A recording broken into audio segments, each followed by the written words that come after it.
Justice pour Martinez. J'ai dit justice pour Martinez. Comme vous êtes fâchés, comme vous êtes fatigués, votre buzz est fini. C'est maintenant que nous, la brigade des patriotes, nous les Camerounais, c'est maintenant que nous on commence les investigations. C'est maintenant que nous on commence. Avant de commencer, on va vous présenter une photo. La photo-ci. La garde rapprochée de Martinez. La garde rapprochée de Martinez qui n'a jamais été interrogée par les gens de la commission d'enquête. Aucun membre de la garde rapprochée de Martinez n'a été interrogé par la commission d'enquête. Je parle de Kani Allen. Je parle de Van Chaka Didier. Je parle de Mbassi Etienne. Personne n'a jamais été interrogé. Et pourtant que c'est la garde rapprochée de Martinez. Il marche avec Martinez matin, midi et soir. Mais je vous garantis que personne de ces gars n'a été interrogé, auditionné. On va commencer par les décrypter. On va d'abord commencer par Ekani. C'est cette photo que la brigade des patriotes commence l'enquête. Sur cette photo qui tremblait dans les réseaux sociaux. Je vais encore vous montrer cette photo. C'est sur cette photo qui marchait dans les réseaux sociaux. Là, on voit Ekani avec Martinez.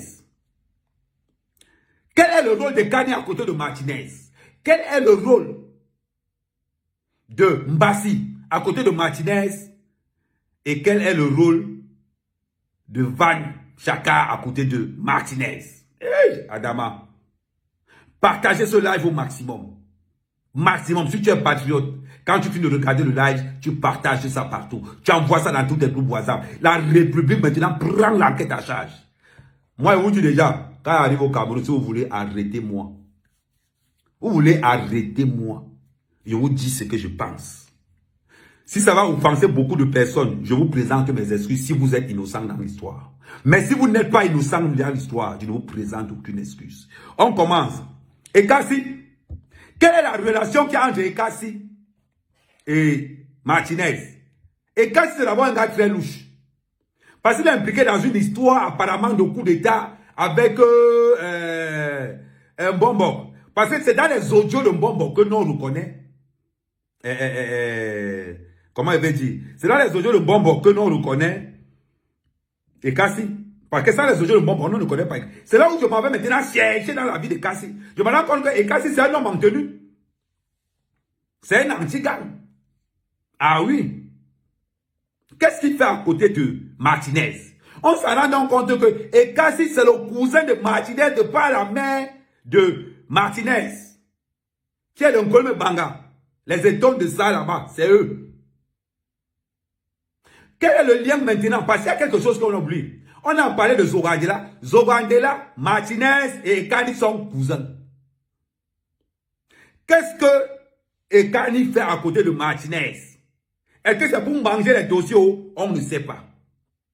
Mais on a fouillé dans la vie de Martinez, de Ekani. On a trouvé quelque chose avec les coups d'État ratés là-bas, je ne sais pas. Et voilà tout ce qu'on a pu trouver. Et on a un peu ressorti. On a trouvé qu'il était constamment avec Martinez. Donc, voilà tout ce qu'on a pu trouver sur Ekani et qu'il était peut-être le lien entre Martinez et Zogandela, qui est en prison. Dans la prison, même prison que qui à Mugubelinga. C'est très important. C'est très, très important. Dans la même prison que qui à Mugubelinga. On commence, on lance. Ça, c'est le premier. Attends, je mets la photo là. Ça, c'est le premier. Attendez, je vais vous mettre la photo. Voilà. Ça, c'est, on est en train de parler de celui-ci. C'est lui qui est le cousin de Martinez Zogo. Sa mère et la mère de Martinez Zogo viennent du même coin. Kolme Banga. Les étoiles de ça là-bas, c'est eux. Maintenant, on va passer sur celui-ci. Celui-ci, son cas encore plus grave, parce que celui-ci a fait la prison. Oui. Van DJ. Oui, Van Chaka, c'est comme ça qu'on l'appelle. On va dire Van DJ. Lui, il a fait la prison au nord, pourquoi? Escroquerie. Et en plus, c'est un gars qui a une formation militaire. Il a une formation militaire. Il a fait le banditisme, l'escroquerie où? Au nord. Il allait faire, comment il a fait pour faire l'escroquerie? Non. Il allait escroquer le trésorier payeur général de Maroua. Quand on vous dit ici que les escrocs, ce sont les hommes en tenue. Voilà un qui allait escroquer le trésorier général de Maroua, le trésorier payeur général de Maroua. Il allait l'escroquer. Comment il a fait pour aller l'escroquer? C'est là où intervient une autre personne qui n'est pas dans la photo. Mais il est là avec eux. Il n'est pas dans la photo, mais il est là avec eux. Il est même plus dangereux que tout le monde. Voilà, il n'est pas dans cette photo-ci. Il n'est pas dans cette photo, mais il est avec eux. On l'appelle Mbassi. Mbassi Etienne. Comment est-ce qu'on a attrapé Van Didier au nord? Parce qu'il venait escroquer le trésorier général payeur du Nord. Comment est-ce qu'il a procédé? C'était avec l'appui de Mbassi. Pourquoi on dit ça? Parce que Mbassi bénéficie d'une relation très proche à la Cour suprême, à la Chambre de comptes. C'est-à-dire qu'eux là-bas en haut, ils prennent les dossiers des hommes politiques, ils fouillent les dossiers, Ils viennent donner ça à Van, qui va dire à son cousin, et le problème c'est que j'ai oublié de vous dire quelque chose. Van Tchaka Didier et Dangwe sont du même village. Et Mopa sont du même village. Ça veut dire que les trois nordistes sont du même village. Dangwe, Van Tchaka Didier et M. Mopa, l'ancien directeur, ils sont du même village. Voilà donc comment, d'après nos analyses, Mbassi remet le dossier du trésorier payeur à Van Tchaka Didier pour aller faire le chantage en faisant croire au trésorier payeur que non. Ton histoire que tu as ici, non, on peut régler ça. On peut appeler le chef de l'État. On peut voir comment on peut faire pour que non, tu sortes de là. Le gars arrive à Yaoundé. Il décaisse d'abord 5 millions. Mais quand le trésorier général payeur rentre, on se rend compte que le même Tchaka Didier avait escroqué Nicolas Aloudi, ancien joueur de l'équipe nationale. Allez vérifier. Et pour vous mettre même au rang, demandez même, attends, je vais même encore les noms des gens qui ont mené cette enquête-là. Les noms des gens qui ont mené cette enquête-là, il s'agit de... Attends, voilà. Il s'agit d'un certain monsieur Edouard et d'un certain colonel Lemagny, sur la supervision générale du commandant Loubazal, général de la 4e région de gendarmerie à Maroua. Allez lui demander cette histoire. Il va vous dire que ce qu'Ahmed Kamel dit là, c'est la vérité. Il va vous dire que ce qu'Ahmed Kamel dit, c'est la vérité. Nous savons du justice pour Martinez. On va dire que Mouraouaou, si quelqu'un a son nom dedans, si tu veux, allez me faire comme vous avez fait à Martinez. Je m'en fous. Je vais vous dire vos vérités. Quand on a dit qu'on veut la justice pour Martinez, on vient avec les vrais dons. On ne vient pas avec les photocopies. Voilà, on continue. Donc, allez demander au général, commandant de la 4e région, à Maroua, monsieur Loubazal. C'est lui qui a imposé que ce gars doit aller en prison à tout prix. On ne sait pas par quel mystère. Didier a fait seulement 4 mois de prison. Van Tchaka Didier, on ne sait pas par quel mystère il a fait 4 mois de prison. Et comment il a été arrêté? Il a pris l'avion. Je vous rappelle que c'est un simple militaire. Un simple militaire. Un simple gendarme. Un simple. Il n'est pas gradé. C'est-à-dire, début là. Début. C'est-à-dire que comment se fait-il? Comment il a été arrêté? Comment? Il a été arrêté parce qu'il partait décaisser l'argent au nord. Mais entre-temps, il ne sait pas que le trésorier payeur général de Maroua s'était déjà renseigné sur lui. Et il savait déjà que non, ces gars-ci, ce sont des escrocs. Donc quand il est monté au nord pour décaisser l'argent, pam, à un hôtel à Maroua, on l'a mis la main. C'est comme ça qu'on l'a gardé au nord. Voilà le travail des gens qu'on a formés pour protéger l'État du Cameroun. Voilà le travail des gens qu'on a donné pour protéger. Ceux qui sont en train d'organiser dehors les kidnappings. Et ils sont dans un réseau de fabrication de cartes militaires. Tu vas aller voir les cartes de renseignement militaire. Ce sont les fausses cartes. On ne sait pas comment ils font pour sortir ça. Quand tu as un problème avec eux ou un contentieux avec eux, ils t'organisent quelque part, ils vont te chabam. Voilà leur travail à Yaoundé. On va évoluer. Ça, c'est le cas de Van Tchaka Didier. Quand Van Tchaka Didier sort de prison, entre-temps, dans cette opération, le nom de Mbassi et le nom de la personne proche de Mbassi qui est à la Cour suprême, à la Chambre des comptes, avait filtré là-dedans. Mon grand frère qui est à la Cour suprême, débarrasse-toi de Mbassi.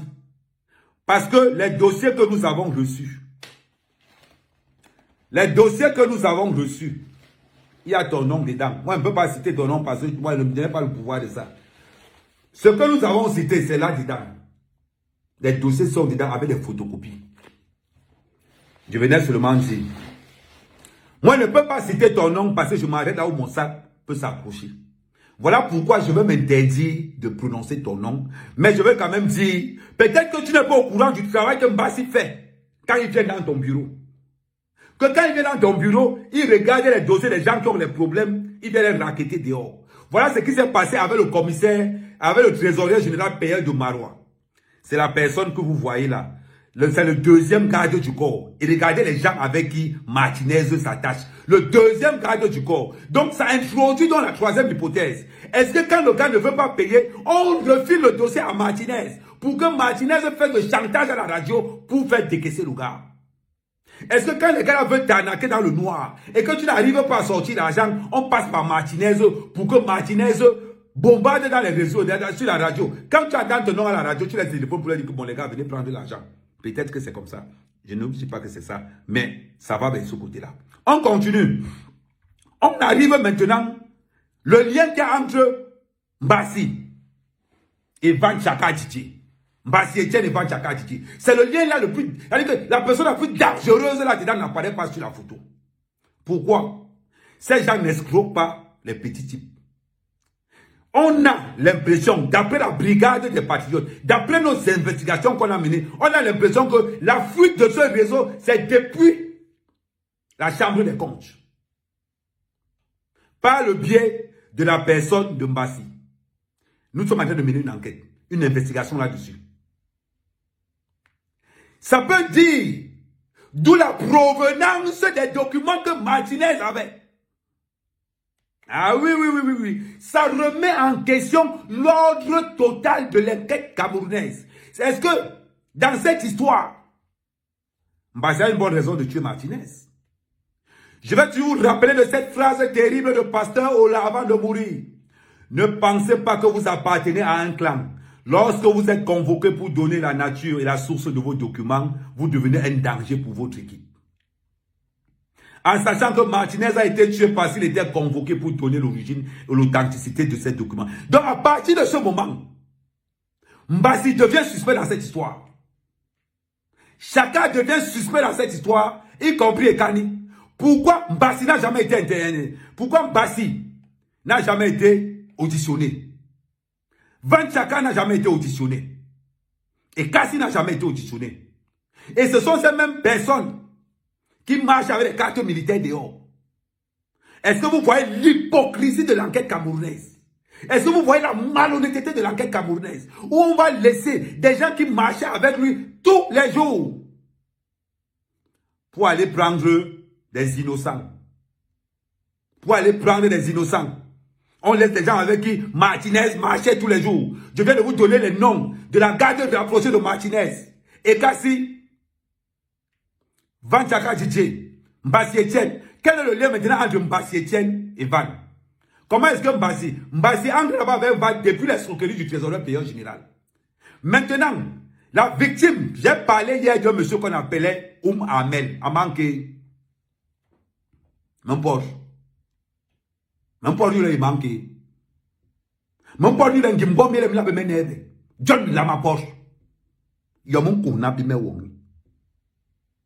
Babi escroque, ouais, Lama Porsche. Voilà donc comment Amel est victime. Et comment on dénonce, et comment on sait que Mbassi marche avec des fausses cartes militaires. Je vous rappelle que Mbassi n'est pas militaire. C'est sa femme qui est dans l'armée, mais lui-même n'est pas dans l'armée. Voilà comment, peut-être que en haut là-bas, on récupère le dossier de Amel, toujours dans la chambre des comptes en haut là-bas. Voilà donc comment on commence à faire le chantage à a décaissé, à manquer, même pas là, de mourir, mais dans ma porte. Baba vous l'avez vu, même pas vous mourir. Nous n'avons pas les séries, mais. Voilà donc comment Mbassi Etienne se retrouve à Douala, à l'hôtel Sawa, où il y avait le ministre des Sports. On retrouve Mbassi en train de filmer le ministre des Sports. Et c'est là où ça attire l'attention du ministre des Sports qui demande à son entourage d'interpeller Mbassi. Mbassi sort la carte militaire pour faire croire qu'il est anti-gang. Et c'est en recherchant maintenant, c'est là où le ministre des Sports envoie donc ce qu'on appelle une enquête pour voir qui c'est. Et Oumar Ahmed dit au ministre que je connais ces voyous. Ils sont envoyés depuis Yaoundé. Et Oumar Ahmed pense que c'est le commandant de Madagascar qui mène l'affaire. Ce n'est pas le commandant de Madagascar. Parce qu'on a mené le commandant de Madagascar. On a dit au commandant de Madagascar de mener l'enquête pour savoir ce qui se passe. Le commandant de Madagascar a dit que non, je ne peux pas la faire ici. Il a donc saisi Bel, qui était lieutenant au... Attends, Bel était lieutenant où là? Attends, je regarde. Aujourd'hui, Bel n'est plus lieutenant là-bas. Bel, c'est un Bassa, hein. Comme quoi, dans un faux truc, tu ne peux pas trouver un Bassa qui manque dedans. Voilà. Bel était lieutenant. Voilà, ils ont saisi Bel au C1000. Bel a organisé une perquisition chez Mbassi. Qu'est-ce qu'on a trouvé chez Mbassi? Le dossier de Oumar Ahmed. Le dossier de Oumar Ahmed sort d'où? Tout le monde peut conclure que c'est sa personne haut placée